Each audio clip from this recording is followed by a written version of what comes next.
Wow, this is fantastic for 1950. I'm way more excited than what I should, but I'm getting too far ahead of myself. So interesting little fact, I actually teach history at the local university.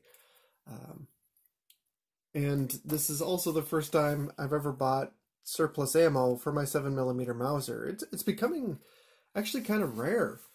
Uh, but in here you can see, as soon as I got these in the mail, I knew I had to make a video out of them. Gobierno de El Salvador. I don't speak Spanish, so I'm sure I butchered that. But I am actually fairly confident that means the government of El Salvador. These actually have a very interesting history to them because you'll notice right there, made by Winchester Repeating Arms. Yeah, El Salvador. They've went through a lot of governments, to say the very least. And in 1950, there was another upheaval. And long story short, the government for that time, when they took powder, God, Freudian slip, you tell what I'm thinking. When they took power, they actually contracted Winchester to make more ammo for the rifles they had, the Spanish Mauser. And so in here it's basically, I'm going to go ahead and call it Mark II ammo, or Mark II ball, whatever you want to call it. Because 7mm Mauser went through several iterations. The second iteration was 139 grain, going 2,800 feet per second. So I'm really hoping that despite their age, that these get there. And that was also, by the way, 2,800 feet per second out of a 23-inch barrel. They did update their firearms to the time somewhat. They still might have been small ring Mausers, but honestly, although I teach history classes, recent history is not my strong suit. I teach more of, Greek and Roman stuff. But I did have one professor who basically got me into firearms, and here we are today. Anyway, so we're going to measure these. We're going to take a couple apart. I plan on using one whole box. I got a total of 3. I'm going to chrono them. I'm going to see how well they aged and how they do in my rifle. And, well, it's going to be interesting. And also, I would like to say that I plan on completely plagiarizing both Johnny's reloading bench and also bolt action reloading, because when we're done testing these, we're going to try to recreate what I'll go ahead and call Mark II ball ammunition. We actually might try to do all of them, because like I made a note of in my Battle of the Boat Tails, the third iteration of 7mm Mauser was a 162 grain bullet going 2,600 feet per second. And again, that was a 23-inch barrel. Anyway, enough yakking. So let's take a look, and measuring off the ogive there. So what's that? 3.461. And we're just going to do this whole box. And then when I'm done measuring this, we'll check the run out for how well they're seated. They are crimped, so we'll see how that affects things. Hey, wow. Look at that. Good job, Winchester. Another thing I'm really kind of excited for is, these are recent enough that they're made by Winchester. They're made in the United States. So they're probably not going to be Bourdain primed, or Bourdain primed, however you pronounce it. They're probably going to be proper primers, I'll go ahead and say. I can't remember what even the standard, oh, we got one that's short here. Boxer primers, right?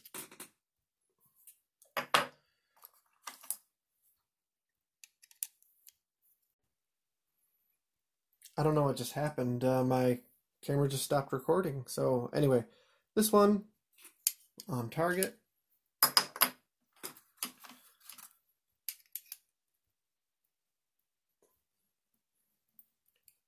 Wow.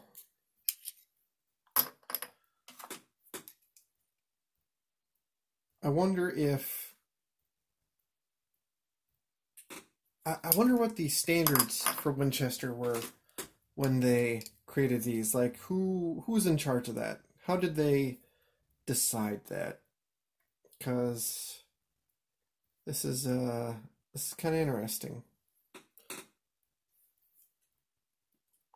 Like, part of me wants to almost make sure that I have things set up right, but the fact that we already had several that were pretty close, but the rest were kind of, it's just all over the place. There's nothing that I did wrong. They're just all over the place. That's my neurosis setting in. Okay. That one's in the ballpark.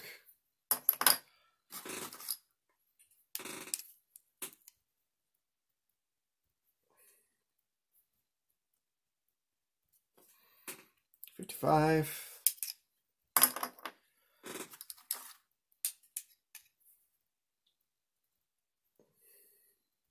61.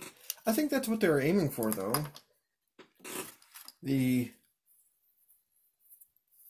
Where it hits on the 61, because that seems to be the one that, ooh, crops up the most. Wow. Wow. So we're having a 40 thousandths or 400ths swing here. This is something else, man. And there, 5 or 4-9. So wow, okay, that's the Ogive, and my memory card is kind of freaking out on me at the moment. I need to empty it, and then we'll go on to testing the run out. So be right back. Okay, so we're back. So we just finished comparing the Ogive measurements, and it didn't do so well. We had like 40 thousandths variance, give or take some. Either way, it's kind of ridiculous. But this is surplus ammo. We don't expect perfection there. So let's take a look and let's see how well the seeding run out is. And light settings are good. Okay, so again, we're just going to be measuring the difference here. I'm not going to bother zeroing it. It looks to me right now, right at the 5.5. It's actually a little bit above, but the angle, well, we share the same angle, so we shouldn't have to worry about that. Anyway, and basically 6 thousandths. Let's put that in a box so we know that we're done with it. And again, we'll do the whole stack. We'll do the full 20. And we'll just do quick because, oh my God. Sweet baby Jesus. It's like 12 thousandths.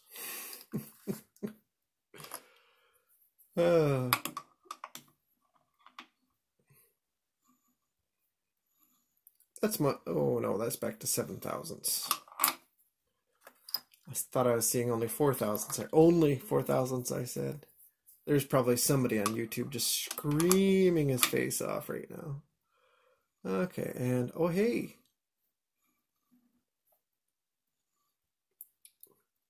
So this looks promising. 1 second. So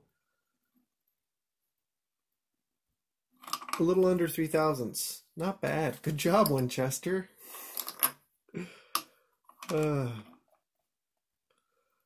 And we're all over the place here. It's like 10 thousandths. Do we really need precise measurements at this point? I mean, we're getting an idea.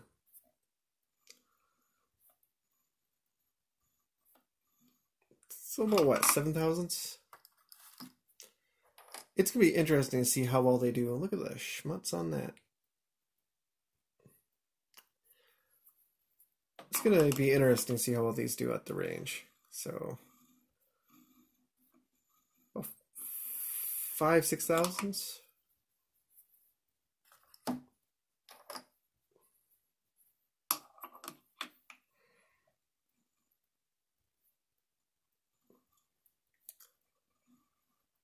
Sweet baby Jesus, like 13.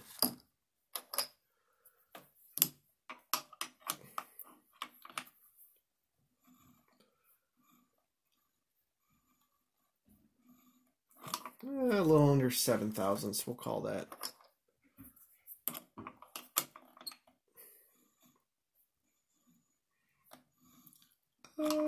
In the ballpark of 10 thousandths.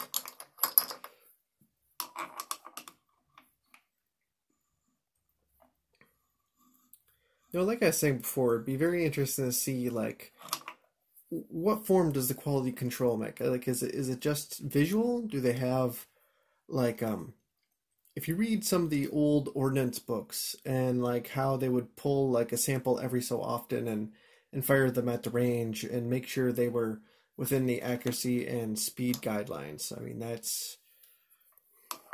it really is interesting. But oh my God. Do my eyes deceive me? Is that almost 20 thousandths? And look at that as I'm spinning it on the wheel. Like, I'm not sure. I can't get a good enough look at the camera, but like, pay attention to how much there's like a wobble. Like, it's not wobbling in the neck, but like, I actually see the bullet going like that. Like, it's actually canted. And actually, almost I can see where on the crimp, it looks like it's deeper there. Oh no. Is that just crud in there? Are my eyes deceiving me? Yeah, it's partly because there's crud in there. But it looks like, yeah, I'm not sure if something hit the neck or if it just canted, but we're going to place that at the very end. I'm going to mark that with like a tip of a marker or something, because that's a special something right there.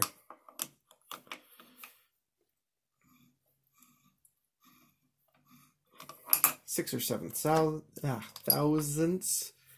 This is the one that has the water damage. Also looks like it's seated deeper, because I can barely see the cannula.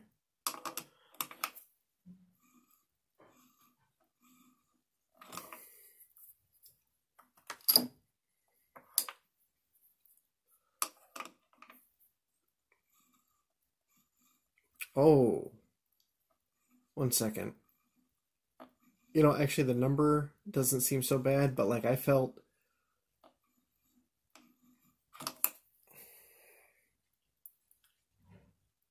At first I thought I felt like a divot, but then it must have... I don't know. I'm speaking out of my ass. Okay.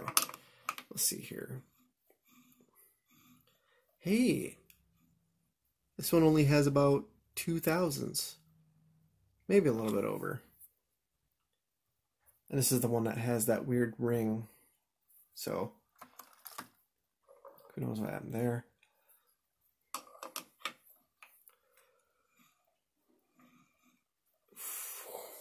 Like 14 thousandths. 3 left.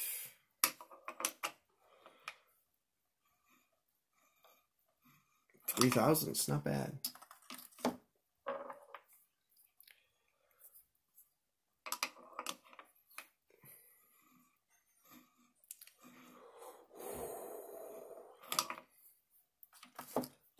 That was something special. Okay, last one. And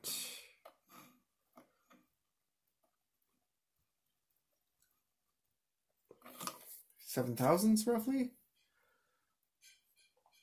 Looks fine. Okay, so I'm gonna grab my bullet puller and let's see what's on the insides. I gotta stop the camera. Okay, yeah. So crimp of the year goes to Winchester, who defeated my kinetic bullet puller. And so I actually, can you see how scarred that is? I took a wrench finally, because I don't have a collet bullet puller. Although this really has made me open up to the possibility of doing that. Let's see how much. It's supposed to be 139 grains. I did shave a little bit off, but there we are. 138.08. So I guess I didn't model it too bad, but I mean, who knows what we can use that for now. Let's take a look what's inside here. And is that stick powder? I am genuinely surprised. I expected a ball powder. And let's see here.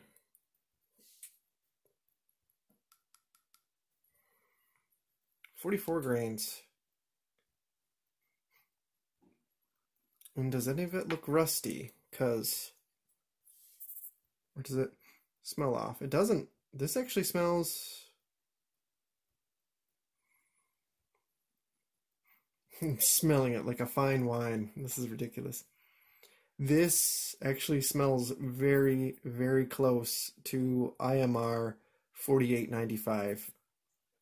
But, one second, let me grab my tweezers here. This is interesting. I see... Weird. Look at that. That kernel is notably thicker than the rest. But that... God, I wish I still had some of my IMR 4895 around. Because it's almost too narrow for 4064, isn't it? It's been such a long time since I've used it. It definitely looks like some sort of IMR powder. I'm really genuinely surprised it's not a type of ball powder. Anyway, so 44. Be right back. 1 second. I'm going to see what that might be in the ballpark of.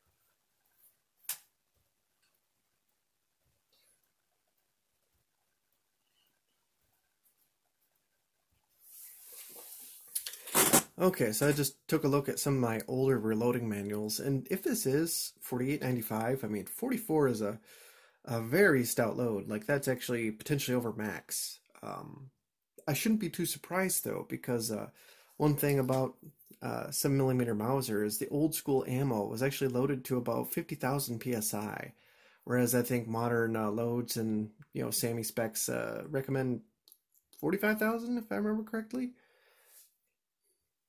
So this is going to be interesting. I really hope I don't blow my face off, in the words of the wise prophet. Oh, fascinating. Okay, so we need to find something to do with that powder. Let's put it back in its case for now, and we'll put the bullet back too.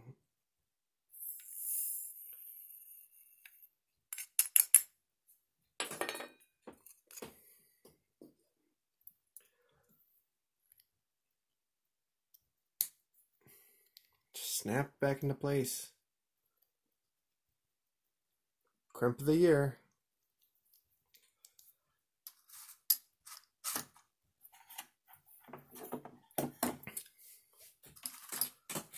Wow. So actually, one other thing that we can do. Let's actually measure the bullets, because one thing that's also interesting is that I believe the original specifications for 7mm Mauser called for 285 off the grooves, because the lands were 275. So let's take this off the comparator. And let's take a look at the actual width of the bullet.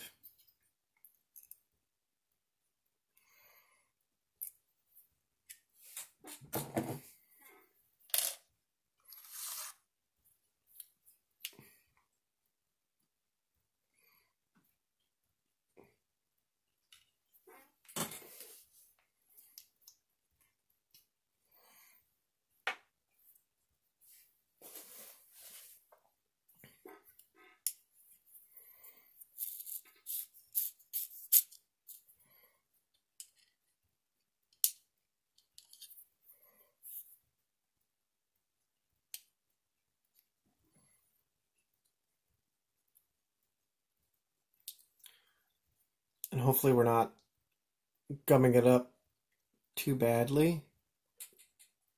There we go. So it actually looks like a little above 284. Some of that could be just simply from me yanking it out of the case. So these are sized according to American size, not according to the original size, which is fine.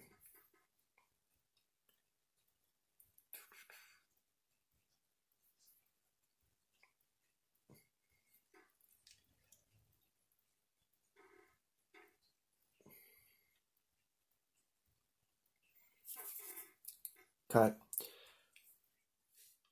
So okay, we got the bullet pulled again. So let us see how wide it actually is.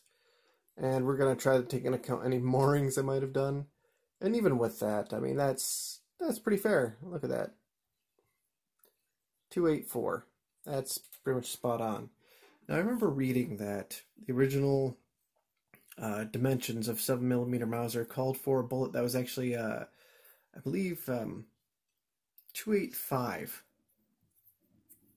for the maximum width, not 284. And so I think there is supposed to be a difference between American and European 8mm. I could be wrong. We'll have to double check that. I'll add it in on editing. But supposedly that's what my rifle was built to. So we're thousandths under the grooves. And the lands, I already know that my rifle is a little bit big on the lands, but it's not 0.275, which is what things are built to. It's 0.277, so only 2 thousandths over, which as a general rule is not enough to really affect things.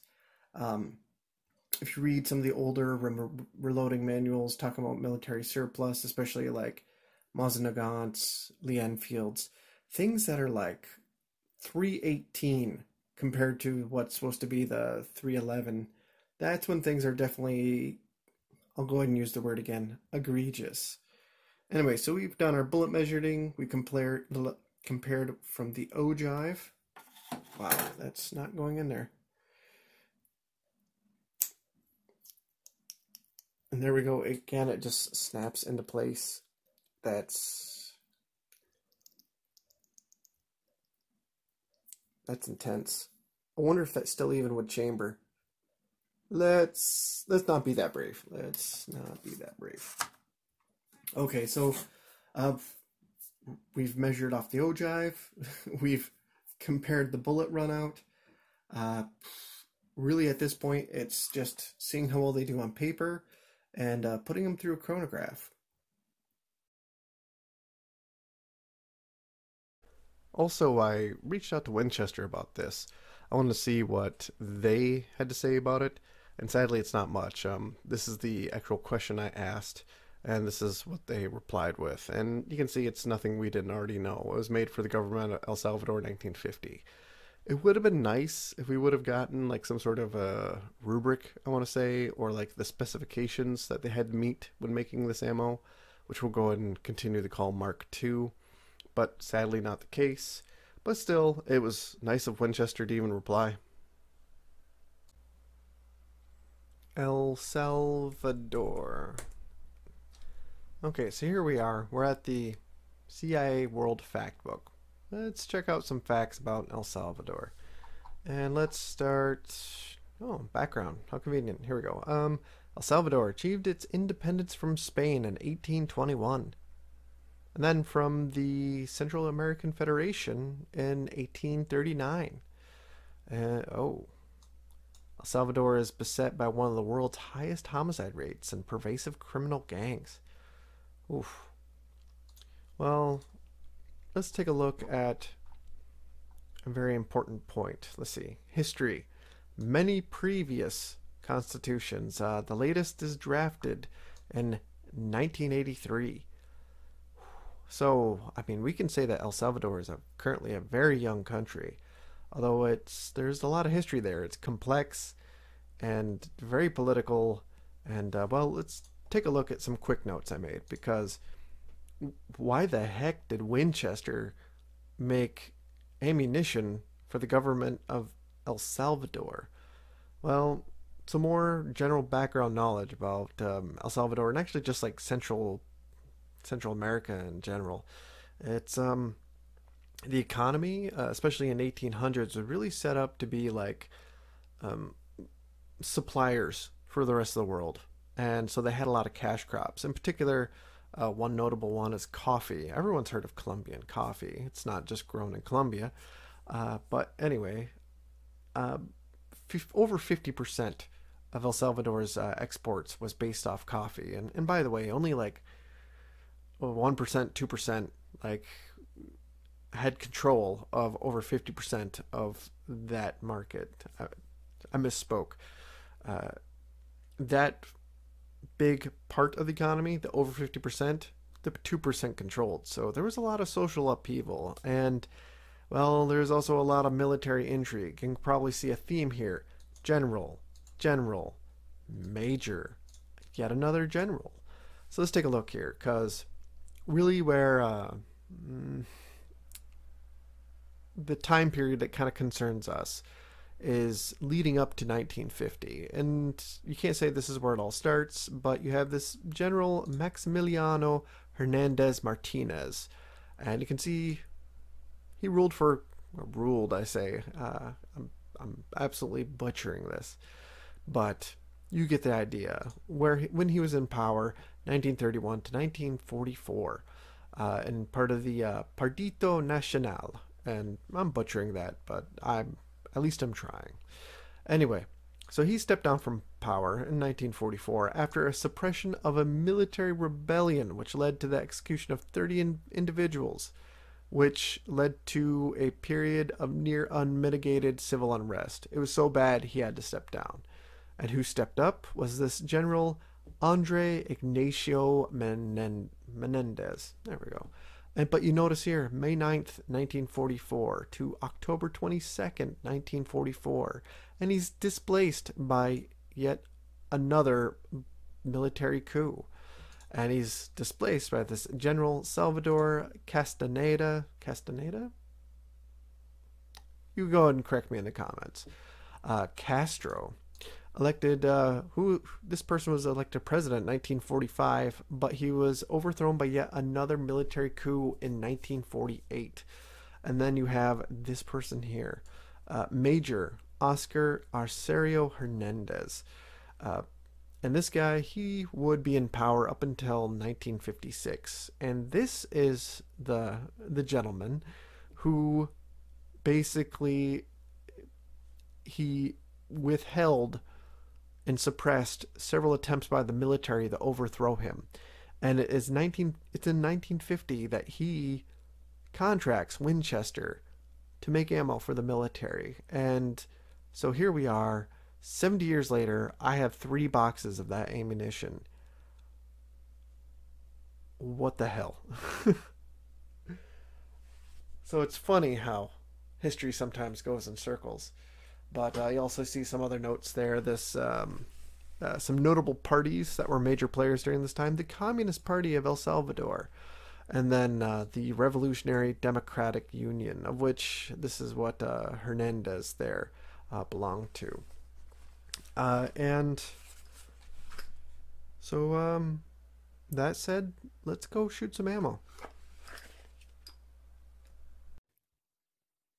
Right. So now that we're finally at the accuracy portion, usually a single load. This rifle hands itself very well to just topping off the magazine. It's not necessarily a control feed. So usually I just load it in, cock it in. It doesn't seem to damage the extractor like it does with a Model 98. I've been single loading for pretty much this whole time and beyond. Never had a problem. Who knows, maybe one day I'll have to replace the extractor, but it seems to be made for doing just simply that. I'm not going to do that with the surplus ammo. I'm going to be loading in all 5 and firing them like normal. So that's going to be one change of how we do things different. And I have a single target up there. We're going to fire all 20 shots. We're going to see how well they do, and we're going to see how well I do. It's kind of ironic that the time I decide to finally test burger bullets is also the time I decide to test military surplus ammo.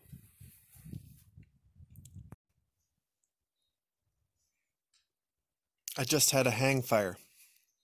Not a hang fire, I'm sorry. I misspoke. A misfire. Pulled the trigger, it went click, nothing happened, no bang. Let us, this is going to be kind of awkward because I'm trying to do this on film.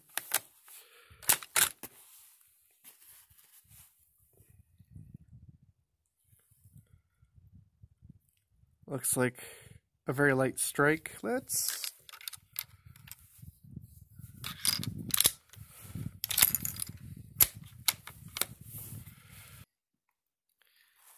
put the camera down so I can quickly do this.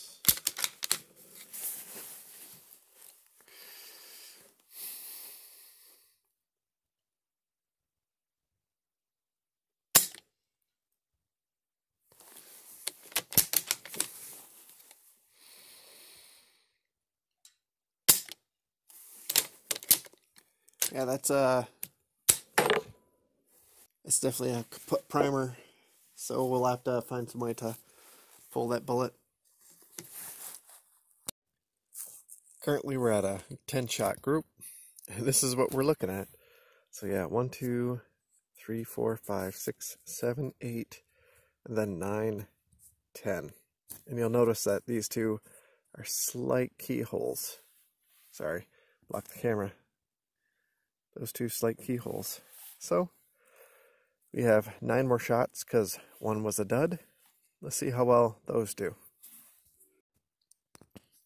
Okay, so some of these we have to ignore. Like that group up there, that's from the burger bullets I tested earlier. This is actually their best group. So don't think just because you buy an expensive bullet, it's automatically going to be better. And that too. But we have a total of 18 holes here because we had 2 misfires. So we have, 1, 2, 3, 4, and then 5, 6, 7, 8, 9, 10, 11, 12, 13, 14, 15, 16, 17, 18. A couple of them, like this one up there, let me readjust the camera. This one up there and that one up there, you can see that they kind of keyholed. The rest look pretty fine though. And you can see the majority of where it won the group was right there. The rest are just kind of outliers, but still taking a grand total, yikes, all the way up there, all the way up there. That's like, it's like 10 inches. It's kind of ridiculous. Anyway, so that was the surplus ammo, my 7mm Mauser. So I'm sitting here firing this rifle with the surplus ammo. One thing I'm making note of is that it doesn't have much for a muzzle flash, which, I mean, with modern powders, usually that isn't too much issue, but this is actually even less so than usual. So I'm going to take a moderate aim, and hopefully I can film it at the same time, so you guys can kind of see what I'm talking about. Okay. Because we want to take responsible shots. Oop. Okay, so here we go.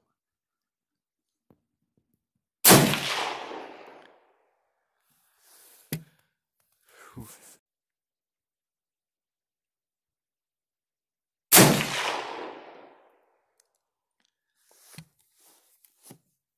So yeah, you barely see any report, I guess. Usually you hear them, but you know what I'm saying. There's hardly any muzzle flash. And I'm used to seeing at least a bunch of, smoke or something. I don't necessarily see a lot of flash per se.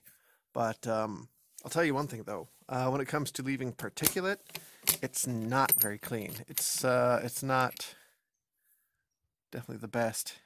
Oh, ooh. Look how flat that primer is. We'll have to do more on those later. Oh, it's throwing errors because of the snow. Well, we can fix that. Okay.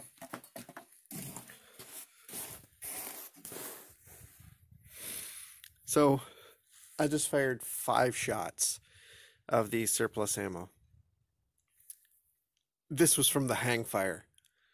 And it was not a noticeable hang fire. It was just like pulled the trigger, and I heard, as soon as I heard a click of like the firing pin striking home, like it went off like, if it weren't for that audible tick, I would have never guessed. Anyway, this is the hang fire that I had. It is noticeably not as fast, but 25-30, just below 26, just above 26, not just above, I misspoke. Anyway, so currently we're averaging 25, extreme spread 509. Standard deviation 208. Sweet baby Jesus. So let's change the string. Let's try this again with another 5 shots. Okay, let's take a look at the numbers for the surplus ammo.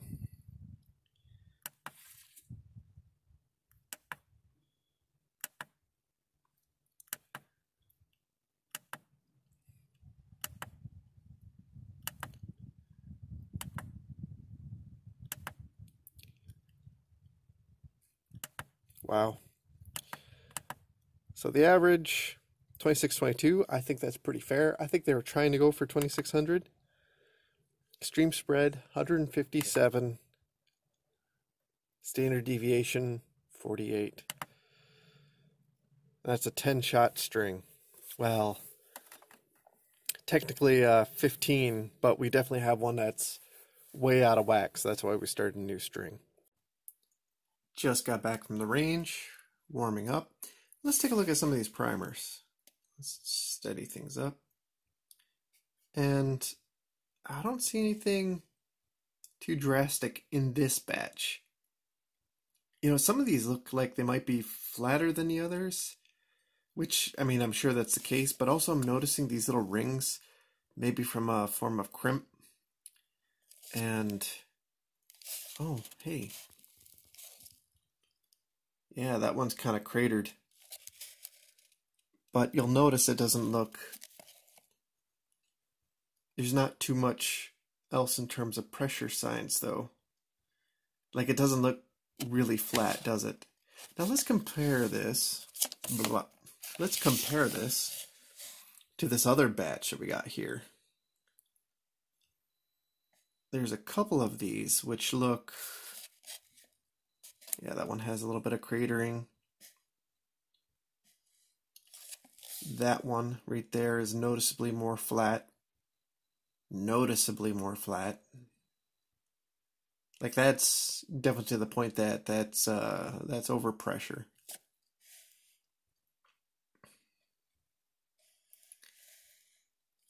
This one looks darker for whatever reason. And, you know, with these duds, like that one, you can see there, once it focuses properly, it kind of got some schmutz in there. And you can see where I tried to strike it multiple times. So I'm not surprised this one didn't work. I'm not sure if that's water damage or what, but we get to pull that bullet. We're gonna actually buy a collet style puller, so that way I don't damage the bullet like the other one. And this one, you know, it kind of looks like, yeah, especially right there, something might have leaked in around there as well.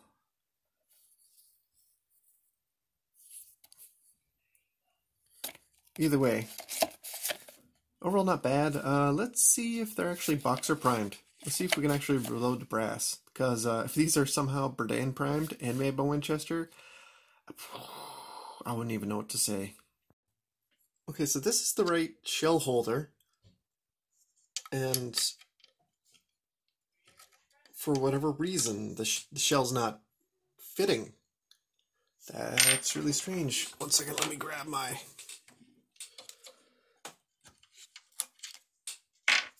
Lee shell holder. This came with the... No, I bought it for the quick trim. That's right. Okay, let's grab the brass. That doesn't fit either. There's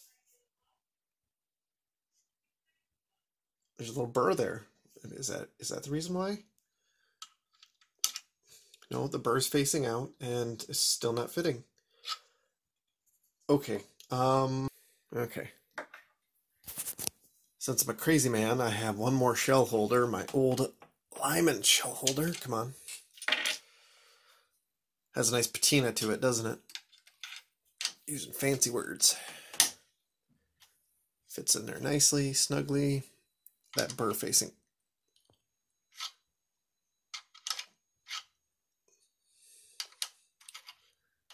Even with that burr, it fits. So, okay, interesting. We got our Lee Universal cap decapper die, so let's be gentle and...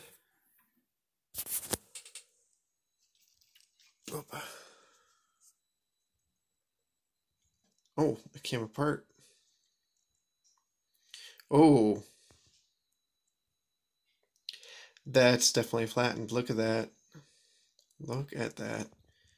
Woof, we were rolling the dice.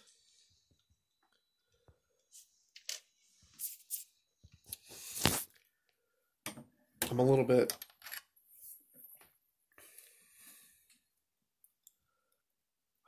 Wow. Doesn't look too bad. So, hey, we got some brass. But...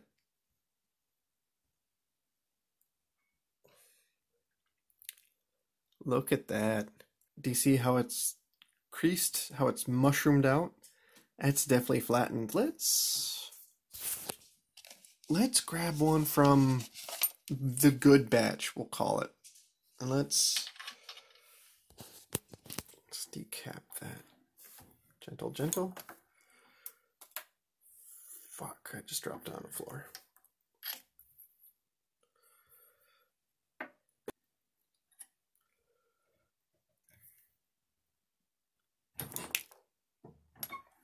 Okay, it fell off the side. Give me one moment while I grab that. Easy to tell because it's a different color from all the rest. Okay. That one has a little bit of a different shape to it as well, but it's nowhere near as bad as the other one. I'm betting that all these primers were slightly flattened. We were rolling those dice.